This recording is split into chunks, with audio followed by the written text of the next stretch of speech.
কেমন লাগে এখন? খুব তো হিরোদের মতো আসছিল আইসক্রিম দিতে। আইসক্রিম দিতে এসে এখন ধপাস? না আসলে পা পিছলে পড়ে গেছিলাম।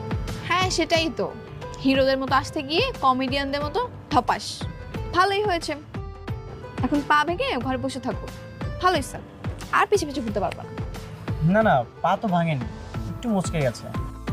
ডাক্তার বলেছে গুরুতর কিছু না, তাড়াতাড়ি ঠিক হয়ে যাবে। তোমার পিছনে ঘুরতে পারবো, কোনো সমস্যা